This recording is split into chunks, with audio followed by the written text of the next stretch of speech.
वांद्र्याच्या गरीबनगर येथील अनधिकृत झोपडपट्टी निष्कासन कारवाईचं बहुतांश काम पूर्ण झालेलं आहे आणि काही वेळातच उर्वरित कामाला देखील सुरुवात करण्यात येणार आहे। जवळपास 90% काम पूर्ण झाल्याचं पश्चिम रेल्वेकडून सांगण्यात येतं। आपण पाहू शकतो की पाठी अक्षरशः जे झोपडपट्टी निष्कासन कारवाईनंतर ढिगारा साचलेला आहे। आता काही वेळातच रेल्वेचे अधिकारी इथे येतील, त्यांचे कर्मचारी येतील आणि त्यानंतर हा ढिगारा उपसण्याचं काम हे सुरू केलं जाईल। तत्पूर्वी आपण बघतोय की मोठा पोलीस फौजफाटा इथे तैनात करण्यात आलेला आहे। स्थानिक पोलीस आहेत, त्यासोबतच दंगल नियंत्रण पथक इथे बोलावण्यात आलेलं आहे।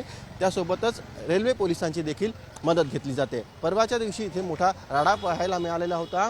जे निष्कासन कारवाई होती त्या दरम्यान इथले स्थानिक हे चांगलेच आक्रमक झालेले होते। पोलिसांवरती मोठ्या प्रमाणात दगडफेक करण्यात आली होती, ज्यात जवळपास 7 पोलीस जखमी देखील झालेले आहेत। या प्रकरणी आता हत्येचा प्रयत्न केल्याप्रकरणी गुन्हा दाखल केलेला आहे आणि त्यासोबतच हा काही कट होतं का असा संशय देखील पोलिसांनी व्यक्त केलेला आहे। जवळपास 17 ते 18 जणांना या प्रकरणी अटक करण्यात आलेली आहे। तशीच परिस्थिती परत उद्भवू नये म्हणून कालपासून मोठा पोलीस बंदोबस्त इथे तैनात ठेवण्यात आलेला आहे। जवळपास 1000 पोलीस कर्मचारी सध्या या ठिकाणी दाखल झालेला आपण पाहू शकतो की पुन्हा एकदा दगडफेक झाली तर पोलीस जखमी होऊ नयेत, त्यांना प्रतिकार करता यावा म्हणून त्यांच्या पोलिसांकडे शील्ड आहे, जॅकेट त्यांनी घातलेली आहेत, हेल्मेट देखील अनेक पोलीस घातलेले आपल्याला दिसून येत आहेत। गेल्या जवळपास 4 दिवसांपासून इथे कारवाई अशा प्रकारची सुरू आहे।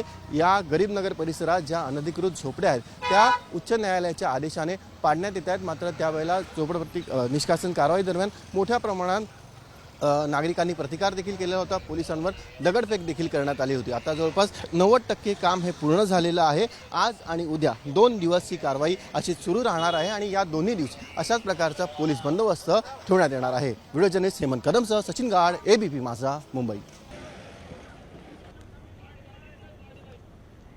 त्यासोबतच रेल्वे पोलिसांची मदत घेतली जाते आणि स्थानिक पोलीस देखील आहेत। जवळपास 1000 ते 1200 पोलीस आज देखील आहेत। परवा इथे मोठा गंभीर प्रश्न उद्भवलेला होता। जे स्थानिक होते ते आणि पोलीस हे आमने सामने आलेले होते। पोलिसांवरती मोठ्या प्रमाणात दगडफेक सांगण्यात येते। आता 10% जे काम उर्वरित आहे ते येत्या 2 दिवसात आज आणि उद्यामध्ये पूर्ण केले जाईल। आपण बघतोय की ढिगारे इथे साचलेले आहेत। ते सुरुवातीला ढिगारे JCBच्या मदतीने ते ढिगारे उपसले जातील आणि त्यानंतर ज्या उर्वरित झोपड्या आहेत त्या हटवल्या जातील। जवळपास 100 झोपड्या या अधिकृत आहेत आणि त्यांना जेव्हा पुनर्वसन दिलं जाईल तेव्हाच त्या इथून हटवल्या जातील।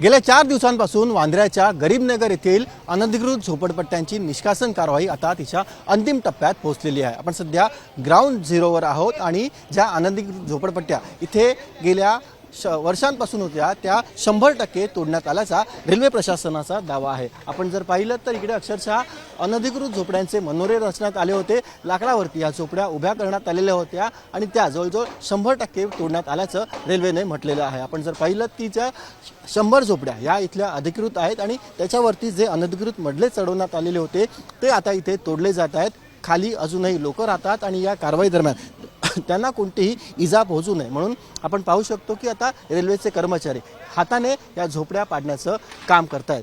जवळजवळ 100% झोपड्या ज्या अनधिकृत होत्या त्या तोडण्यात आलेल्या आहेत। आता जो मलबा इथे जमा झालेला आहे, जे ढिगारे उपसण्याचं सध्या काम सुरू आहे, JCBच्या मदतीने हे सगळे ढिगारे उपसले जात आहेत। गेल्या वर्षानुवर्षे इकडे अशा प्रकारे अनधिकृत झोपडपट्टी वसवण्यात आलेली होती आणि वर्षानुवर्षे त्याच्यात वाढ होत होती। अखेर हे प्रकरण कोर्टात गेलं आणि आता कोर्टाच्या आदेशानंतर ही सगळी कारवाई गेल्या 4 दिवसांपासून सुरू आहे।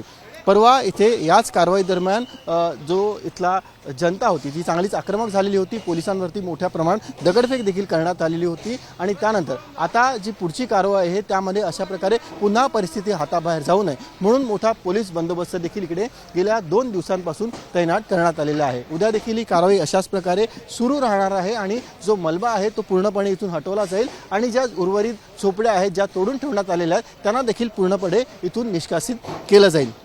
रेल्वेचं असं म्हणणं आहे की ही सगळी रेल्वेची जागा आहे आणि इथे वांद्रे परिसरात सध्या वाहतुकीच्या मोठ्या अडचणीला लोकांना सामोरं जावं लागतं। अनेकदा इथून पुढे वांद्रे टर्मिनस आहे तिथे जाताना अनेकांच्या वाहतूक कोंडीमुळे ट्रेन देखील त्यांच्या चुकतात। हा सगळा एरिया हा पुन्हा एकदा रेल्वेने रिक्लेम केल्यानंतर इथे रस्त्याचं रुंदीकरण केलं जाईल, जेणेकरून वांद्रे परिसरात येणाऱ्या लोकांना कोणतीही अडचण होणार नाही असा दावा देखील रेल्वेकडून करण्यात येतोय। व्हिडिओ जर्नलिस्ट हेमंत कदमसह सचिन गाड, ABP माझा, मुंबई।